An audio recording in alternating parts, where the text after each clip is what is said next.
Hey guys, I'm Forrester here with a knife video. This knife was a gift to me. It was a retirement gift from a group of co-workers that I worked fairly close with. And what makes it extra special is that it was actually made by a co-worker also. Someone that does very quality work, the leather work as well as the knife making, and I just wanted to give him a shout out and a little bit of publicity. So let's start by looking at the sheath. And it's got quality stitching. The edges are all burnished, very smooth. And what makes a sheath very important is whether it holds the knife securely. So I'm just going to try to shake it out, and it's not going to come out. But yet you can extract the knife and insert it very easily, and it's still secure. So we'll put the sheath away so the camera won't focus on that, and we'll look at the knife in particular. And I'll set it right there. I'm making this outside so that the natural lighting hopefully will allow you to see the knife in a little better light than it would be if I made it inside. So the first thing that jumps out at me are these beautiful handles. And it's hard for me to see through the viewfinder, but I'll give you different views of it. Hopefully it'll show up. Now, I had to guess what type of wood this was. It's obviously tropical hardwood to me. I thought it was rosewood, but I asked and I found out that it's actually called Padauk. It's P-A-D-A-U-K. And there's a British pronunciation and an American pronunciation. The Brits pronounce it Padauk, and Americans pronounce it Padauk.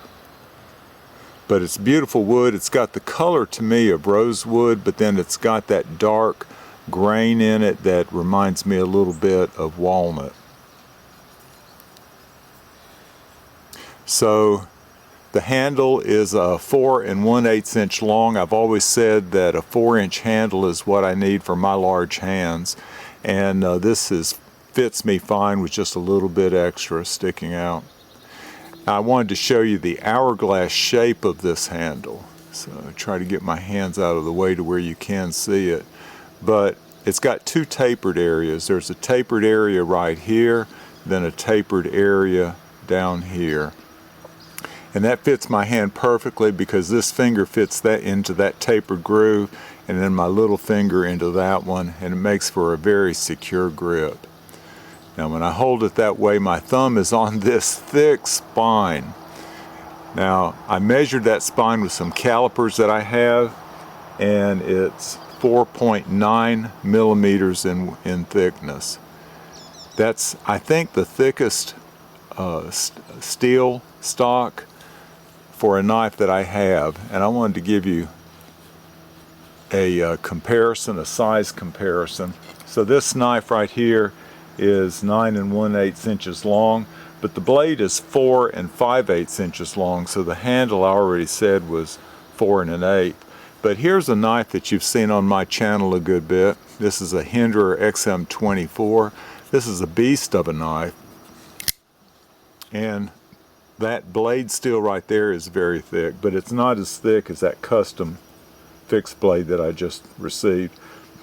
So the thickness of this is 4.6 millimeters compared to 4.9. So which knife is bigger if you look at these in comparison?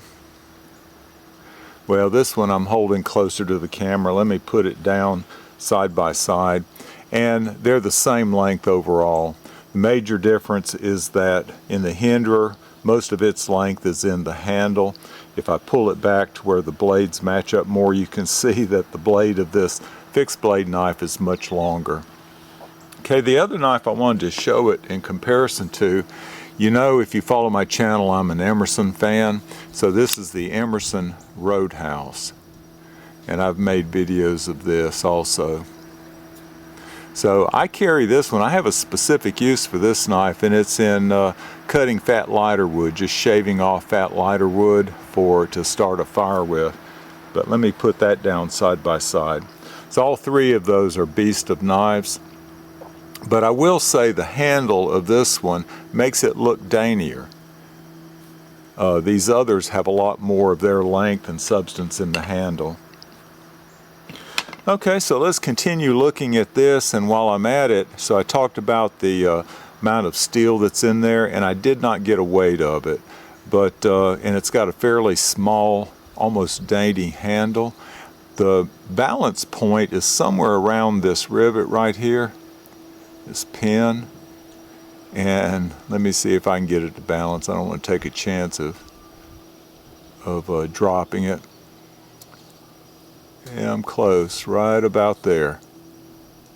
Okay, that's the balance point, which is further back than I would have guessed, because you're looking at all this steel right here in the blade, but there's a lot of steel in this handle as well. Okay, so talking about the steel. The steel is, I think, 1064. It's a high carbon steel, and I forgot to write it down, but I believe that's what AJ told me.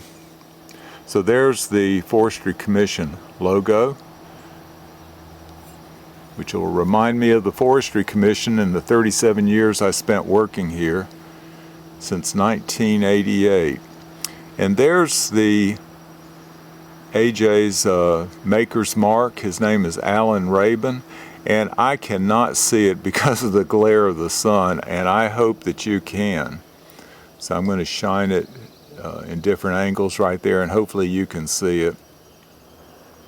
So he's from Patrick, South Carolina. If you've ever been to Patrick, South Carolina, give a shout out. So like I say, that is a substantial blade. It's a drop point blade. He put a nice edge on it, although I haven't cut anything, but I can tell a nice edge just by the way it feels. And I'm not sure how I'm going to use this knife, so I've wondered about that while I'm fondling it. So I think it would be good in food prep, so I could use it that way. I will say I had intended to buy a small machete type knife. I'm clearing a lot of land these days, and of land that I let grow up. Let me see if I can zoom in on it and let you look at it in more detail.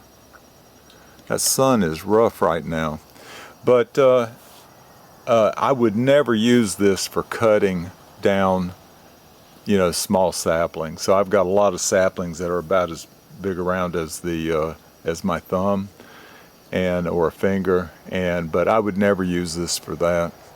So the real value of this knife to me is going to be its sentimental value. The value when I pick it up and fondle it, look at it, see that maker's mark. Think of the employees who thought enough of me to donate it, and the Forestry Commission, the 37 years there. That's going to be the real value of it, is the sentimental value. And so I just wanted to say thank you to everybody that participated in making this happen, and to AJ. And if y'all, AJ does excellent work. If y'all are interested, anybody is interested in contacting him, just post a comment or drop me an email at imaforester@gmail.com, and I'll put you in touch with him. I asked him how many knives, he used to make more knives, but I asked him how many knives he made this year, and he said this is the only one. So in 2025, this is the only knife he's made.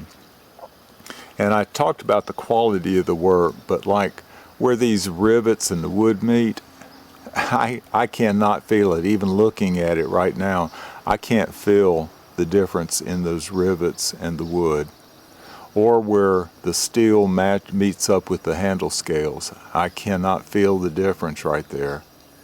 He does really quality work, and I have tried to do some custom work myself. I tried to make some walnut scales.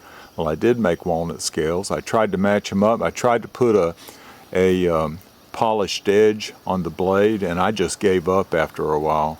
One thing I did do is I rounded the spine of a knife that I was customizing, and I liked that. That was a lot of work to do that. But AJ has a website, and he does some work. He used to be more into knife making than he is right now, but if you show him some love, maybe you can talk him into making you a knife. All right. I was glad to share this with you, and I really want to say again thank you to all those who made it happen. Y'all take care.